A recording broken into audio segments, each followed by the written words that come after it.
জোহার। জোহার। আমরা পেয়েছি প্রাক্তন সাংসদ পুলিন বিহারী বাস্কে মহাশয়কে।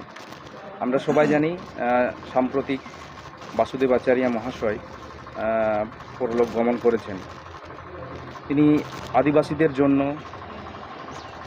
বিশেষ করে সাঁওতালি ভাষাভাষী মানুষের জন্য সাঁওতালি ভাষাকে অষ্টম তপশিলে অন্তর্ভুক্ত করানোর ক্ষেত্রে তার একটা অবদান অনস্বীকার্য।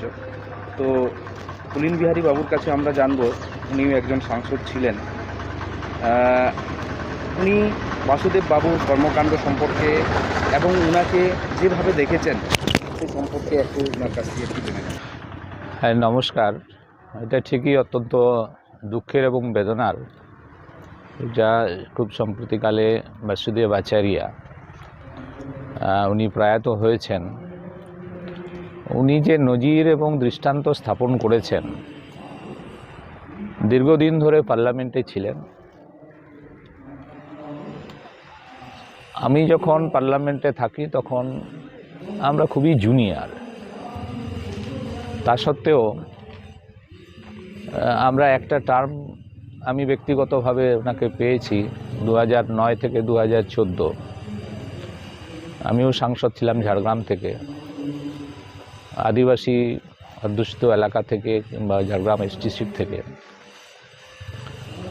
ওনার কাছ থেকে আমরা পরামর্শ, সাহায্য খুব দারুণভাবেই উৎসাহ পেয়েছি এবং বলা যেতে পারে যে আদিবাসী মানুষের জন্য, আমরা আদিবাসী প্রতিনিধি হয়ে যেভাবে উনি এটা করেছেন আমাদের জন্য, সেটা সত্যিকারে মানে একজন এত বড় একটা সিনিয়র পার্লামেন্টেরিয়ান আদিবাসী মানুষের প্রতি এবং আদিবাসী সমাজের প্রতি যে দরদটা ছিল, বিশেষ করে আমরা জানি যে যখন আমাদের অষ্টম তপশিলে অন্তর্ভুক্ত করবার জন্য সাঁওতালি ভাষাকে নিয়ে তিনি যে একটা প্রতিনিধি টিম প্রধানমন্ত্রীর কাছে গিয়েছিলেন, তার নেতৃত্ব দিয়েছিলেন এবং বলিষ্ঠভাবে, দৃঢ়ভাবে যেভাবে এই সাঁওতালি ভাষাকে অন্তর্ভুক্ত করার প্রয়াস তিনি গ্রহণ করেছেন, এটা একটা নজিরবিহীন একটা ইতিহাস হয়ে আছে।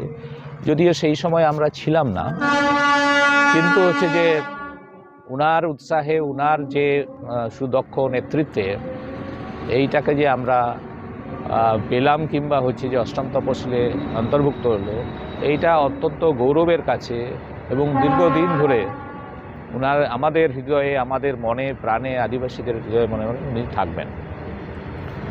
দুই হচ্ছে যে আমি যে নবীন হিসাবে বলা যেতে পারে পার্লামেন্টে, উনার কাছ থেকে তো অনেক রকমের সাহায্য, বিশেষ করে আদিবাসীদের স্বার্থ যখন বিঘ্নিত হচ্ছে এই সরকার, কেন্দ্রীয় সরকারের দ্বারা, কিংবা আদিবাসীদের যেখানে আমাদের বলা দরকারে যে সাংসদ হিসাবে তিনি সেখানে পরামর্শও দিয়েছেন, অনেক অতীতের ইতিহাসের কথাও যেরকম পেয়েছেন, আমরা খুবই মানে উৎসাহিত হতাম যে এরকম একটা মানুষ অক্লান্ত পরিশ্রম করে এই যে বাঁকুড়া, পুরুলিয়া, মেদিনীপুর, ঝাড়গ্রাম এই এলাকার জন্য তিনি ভেবেছেন এবং একটা সুদক্ষ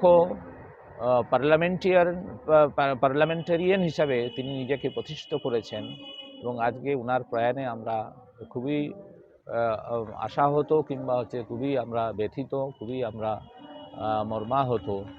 আমরা চাই যে এরকম মানুষকে হয়তো আমরা আর ফিরে পাবো না, কিন্তু তিনি যে অবদানগুলো রেখে গেছেন, নজিরগুলো, দৃষ্টান্তগুলো রেখে গেছেন, সেগুলো আদিবাসী এলাকার মানুষ, সমাজের মানুষ চিরদিন এটা স্মরণে রাখবে। আমরা শুনেছি ওনার উদ্যোগেই যে সিউড়ি হাওড়া যে একটা ট্রেন, হুল এক্সপ্রেস, এ সম্পর্কে যদি কিছু বলেন আর কি। না, তিনি যে এই যে রেলের বিষয়ে আজ পর্যন্ত যদি পার্লামেন্টের ইতিহাসে দেখি, রেল সম্পর্কে এত জ্ঞান, এত ধারণা, এত অভিজ্ঞতা অন্য কোনো পার্লামেন্টের আমরা এমপি হিসাবে, সাংসদ হিসাবে অন্য কারোর অভিজ্ঞতা কিন্তু নেই।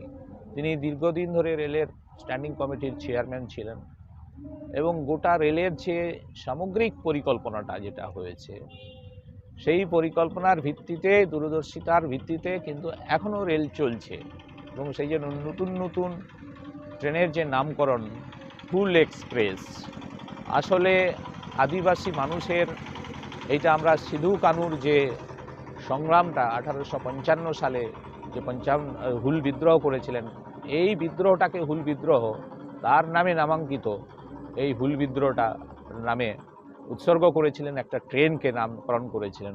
এই রকম অসংখ্য, এই যে আমাদের ঝাড়গ্রাম থেকে পুরুলিয়ার লাইন একটা স্যাংশন হয়েছিল কিন্তু বাস্তবায়িত হলো না, এইরকম অসংখ্য প্রত্যেকটা এই যে রেলের আধুনিকীকরণ যেগুলো হচ্ছে, নতুন নতুন রেল লাইন স্থাপন করার যে পরিকল্পনা হচ্ছে, সেগুলো আগে থেকেই পরিকল্পিত হয়েছে এবং বলা যেতে পারে ওনার পরিকল্পনার মোতাবেকই এগুলো হচ্ছে। প্লাস হচ্ছে আরও নতুন নতুন যে আধুনিকরণ হচ্ছে ট্রেনের ক্ষেত্রে, সেটা আজকে হচ্ছে। কিন্তু অত্যন্ত দুঃখের বিষয় যে কেন্দ্রে যে সরকারগুলো রয়েছে তারা অনেকটা এই বিষয়ে উদাসীন রয়েছেন, সেই পরিকল্পনাকে বাস্তবায়িত করছেন।